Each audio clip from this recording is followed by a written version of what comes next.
It's time for another episode of the Shaun Tabatt Show, a podcast where I connect you with thought leaders from across the globe, digging into some of my favorite topics like personal development, marketing, spirituality, and pretty much any other shiny object that happens to catch my attention. I am in a new season where I am actually working on my very first book, and so I'm going to do a series of interviews where I invite some of my favorite author friends to join me on the show to help me figure out how in the world do I even begin to write a book. So today, I invited my good friend David Amerland onto the show, and he's going to share some wisdom for new writers like me. David, I've been looking forward to speak with you again, my friend. Welcome back to the show. Thank you very much for the invitation. It's been brilliant connecting with you again.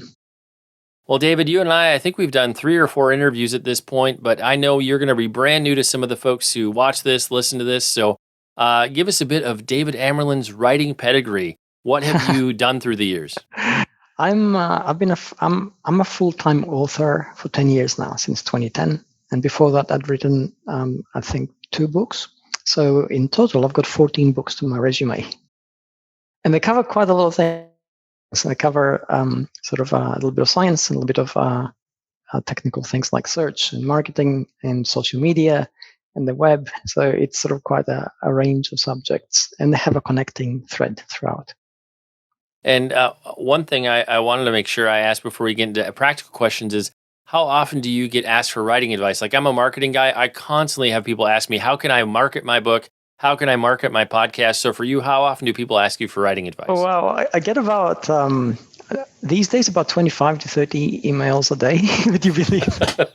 It used to be a lot more than that, especially with Google Plus when I was very active there. So, there'd be days when I get about 50 emails. So these days it's sort of a little bit more manageable, and I don't, some of them I've got canned replies I can send back to because they all ask the same thing. And some are a little bit more complicated and sort of answer them at the end of the month. I try to reply to each one. It's not always, I'm not always successful at that. Yeah, well, and I think that's one of the things that's really been interesting about 2020, at least early on in the pandemic. I found lots of authors that I connected with for the first time who seemed to have a little bit of free time before they found a new pace and a rhythm for their life. But I'll say for you, David, you've always been very responsive as much as you've been able to answer questions and be helpful. And I've really appreciated that through the years. And I'm excited that you would be willing to take the time to help me learn how to become a writer. I take the human aspect of everything very seriously, because at the end of the day, I'm where I am now because countless people have actually helped me throughout my career selflessly, and I try to sort of pay that back every time I can. So that's my process. Well, I love that perspective, because that's one of the things that's always been important to me. Whether it was when I was in the tech space or now that I've been in publishing for a decade, I never want to forget where I came from. And I always want to repay the kindnesses that other people did for me. If I can help somebody, I will certainly do it. It's not always realistic if it's a busy season, but as much as I can, I very much try to do that very same thing. Let's start with new ideas. Now, you're a professional writer, so you get commissioned for things. You do book proposals if you have a new book idea, but just at a kind of like the high level when it comes to David Amerland coming up with new ideas. How do you brainstorm? Like, where do those things come from for you? Well, they come organically. And this is what perhaps many new writers don't realize. We think not with our brain, we think with the world. We think through the contacts of other people, by exchanging ideas, by getting their ideas and talking them through, by giving our own ideas and talking them through, by reading, by sort of writing posts and seeing what sort of conversations spring up from that. And this is my process, essentially. So if there's a problem, I put it out there and I sort of kind of troubleshoot it with people who are willing to engage. And that gives me a perspective, which then I sort of analyze, and I see if if there's some things, the handle I can actually see, because essentially every book I write has to have a central premise which answers a particular question, and then everything else sort of hangs around it. Well, and I see a lot of people in my space doing that. I mean, I have authors who use podcasts to test ideas. They'll use their blog to test ideas, or a long Facebook post just to see what kind of a response and see what really pokes the bear or provokes people. So once you get a central idea that you want to start running with, do you outline? Do you mind map? How do you take that? Well, before I even get to that stage, I usually shoot an email to my agent and say, hey, how about this? And she usually say, no, this is stupid. There's no market for that. Or you still say, well, that sounds interesting. Tell me more. And at that stage, I sort of put together a quick, 5 to 10 page proposal, which sort of breaks down what I think the chapters will be, what I think the structure will be, and that also allows me to see if there's enough material there to actually create a book, because sometimes there isn't, right? So I think one of the interesting things you're hitting on, though, is you can have a great idea, but if you don't package it right, an agent or an acquisitions person is going to be like, well, if I present this, there's just not a market for that, versus you can have that same idea and, throw a different kind of skin on that skeleton, and it could be yes. amazing. So like, for instance, your book, The Sniper Mind, if you go that direction, there's a built-in audience for that idea. But if it was like the woodworker's thought process, I don't know, I can't think of a good one. But it's some of it, it could be a lot of the same things, but some of it depends on kind of the skin you're putting on that skeleton, right, whether there's a market for it. Yeah, and as a matter of fact, the Sniper Mind came out of an article which I put out in Forbes and had 600,000 readers within like 48 hours and thousands of comments. And then I didn't think very much about it afterwards, but my agent came back and said, look, maybe there's a book here. And I wasn't convinced, right? I had to go back and do research, and I thought, no, there isn't enough material. But then the deeper I dug, the more I found. I thought, okay, there is a book here. And that's how that came about. So there you go. Well, and one of the things I realized working with authors through the years and having interviewed hundreds and hundreds of authors is no two people have exactly the same process, but this is sort of the joyful, exciting part for me, is picking apart somebody's process and seeing how they make the sausage, so to speak. So if you can get past the gatekeeping mechanism of your agent, and she'll say, David, that idea has at least some level of merit. I might be able to sell that somewhere. What do you do at that point? How do you expand from that one idea? Okay, and this is the crucial thing now, because I need to get excited. Because, by the time we get to my agent saying yes, there are probably several months that have passed by from the original idea and the pitch. So by then I'm on to something else, right? So then she says, yes, can we do the other thing back then, which, 6 months ago? So then I have to go back and see what I actually put together, because by then 6 months ago is lost in the fog of my mind. So then I look at that and I think, okay, can I get excited about it? In order for me to get excited about it, I need to feel that there's true value in what I'm going to write. So then I have to think, okay, what question does it answer? How am I going to do it in a way that will make it unique and accessible? And this is the struggle with a writer. So then I have to look at the research, look at the material, see what interviews I can get, see what sort of thought process I can put together in order to come up with something which is fresh and unique and surprising. So this is a struggle, and it is always a struggle, but the moment you get excited, you think, yeah, great, okay, let's go with it. And then you sort of, you have 10 chapters or 12 chapters to write. And by the time you get to chapter 6, you're so tired, you're thinking, this is never going to end, it's never going to work. And this is how I feel for every book, right? And then you get to chapter 9 and chapter 10, you think, oh, it's only 2 chapters to go. I mean, I can really make it zing. So then, you pick up again. So that's a struggle. You need to basically make sure you have enough material for you to be confident that what you're putting out there is actually valuable. And if you can get behind that, then it usually works. Well, and I guess I want to pull a little bit more on the thread of maintaining excitement or be enthusiastic about a project.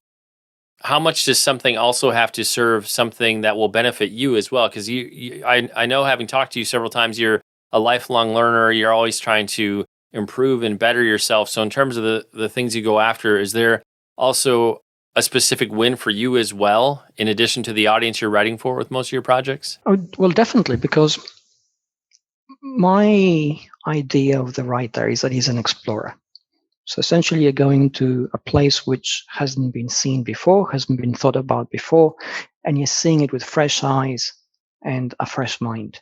And then the struggle is when you come back from that place, what do you bring back with you so that people who haven't been there can understand what you saw? So that's the exciting part. So then the struggle, once you get excited, is, and there's enough material there for that to happen, is for you to basically harness that and not let it take you over to the point that, you're brimming with so much enthusiasm and excitement that you have no sort of boundaries, and what you're putting there is everything, and nothing makes complete sense because it's too much. It's overwhelming. So in order for you to prioritize as a writer, you have to think, okay, what is the exciting part for my reader? How can I make them see what I saw? And that begins to set the boundaries. That begins to set the priorities of how you're going to present things, how you're going to say them. It begins to set the tone even in terms of how you're going to sort of present, what you found and what you understood.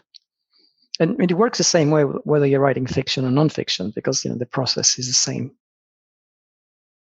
Although I will say fiction authors are a lot less fun to interview because they don't want to tell you their stories. They're like, you just need to read my book to get the story. I think, well, I think that, that's a very, very sort of old kind of thinking, because at the end of the day, what makes a writer exciting, or rather, what makes a writer's book exciting is that you have some kind of feel for the writer. You have to sort of think, what do they think? How do they think? And if you get excited about that, then you're going to go and check out their books.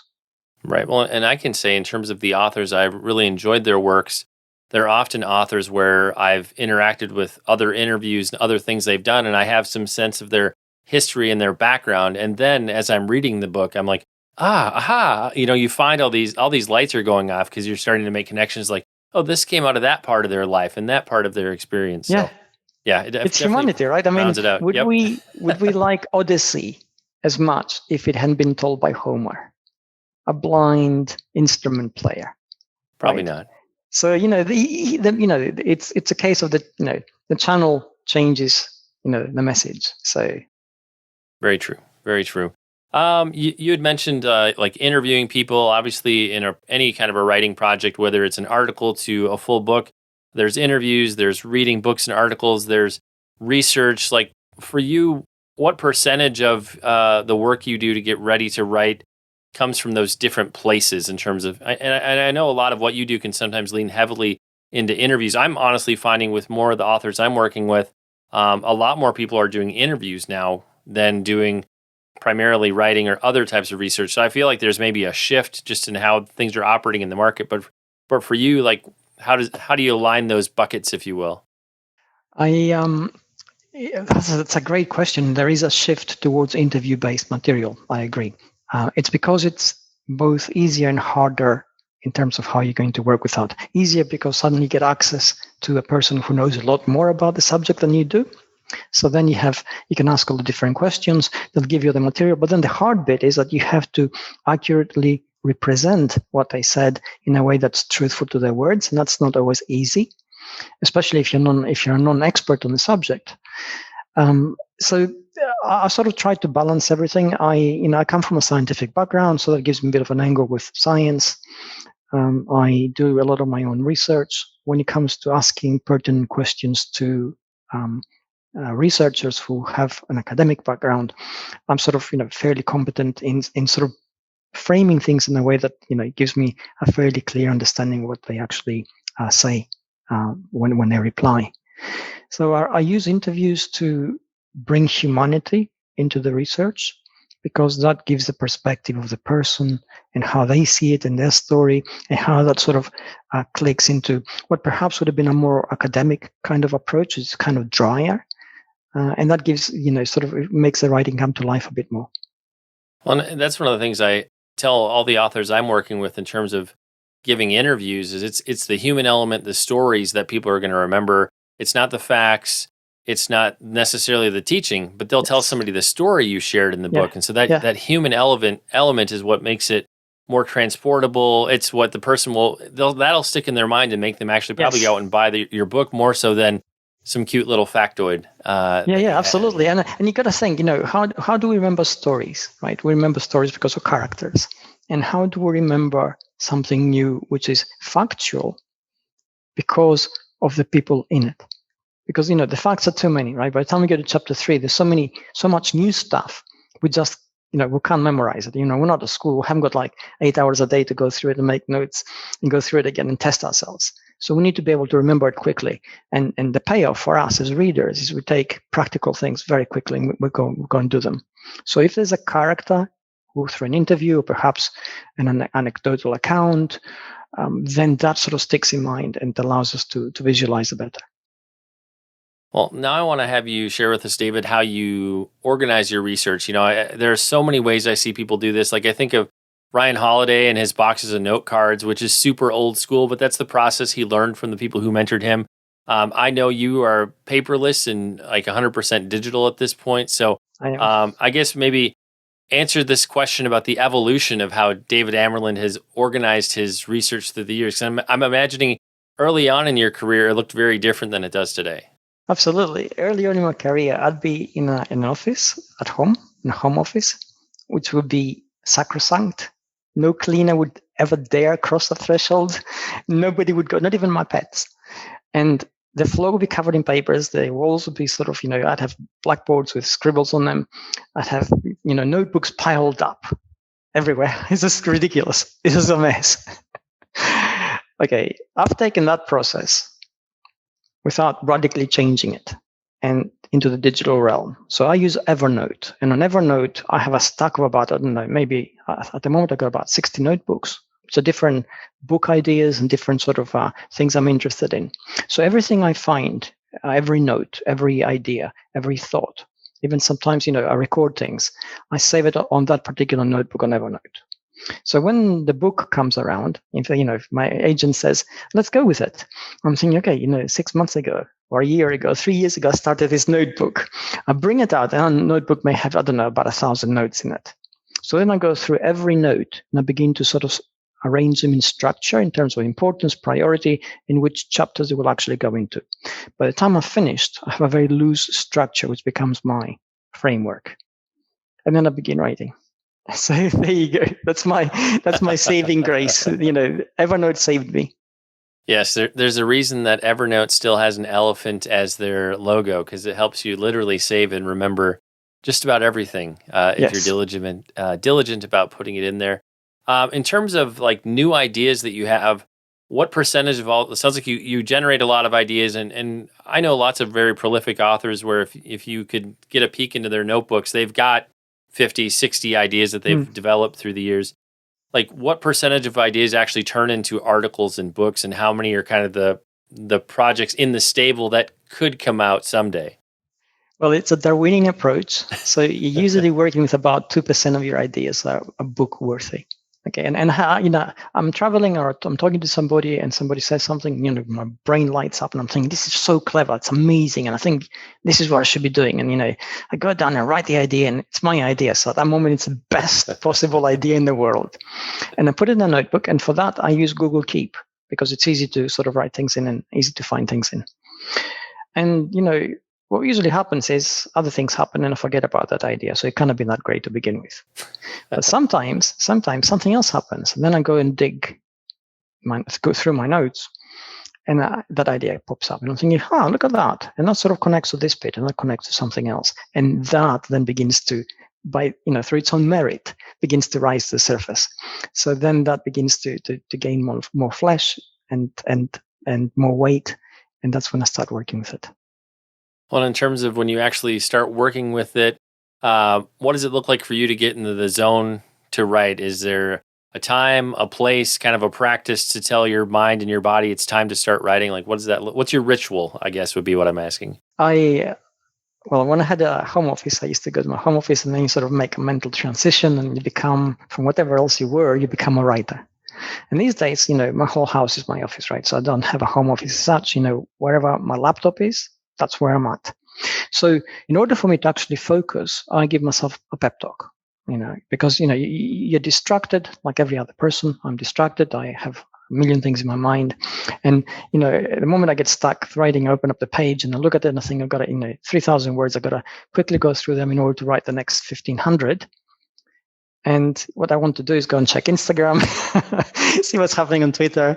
And, perhaps Netflix will send me a notification of all the things which I want to see. I'm thinking, well, maybe we should look at them and see what happens. So in order to avoid that, I give myself a pep talk. I say, you're a writer. This is what you should be doing. And I know it sounds childish, but it actually helps me focus. And I need to reaffirm in my mind that what I'm doing is important and that I can do it. So once I get past those two roadblocks, that's it. I'm in the flow. Then I'm focused. I'm writing. And once I start writing, that's it. The whole world just vanishes. Sure. Well, I think that's a special gift men have of just, at least my wife would say I have that special gift of blocking out the world and ignoring everything around me at all times. But I think I like that you mentioned kind of sometimes people refer to it as the monkey mind that wants to go off and read every email and look at Facebook and do everything but the thing that you're supposed to be focusing on. So it can take some effort to get into the zone. For you, in a day of writing or a session of writing, like as far as word count, like what's a frustrating day of writing and what's a really good day of writing where you were just securely in the zone?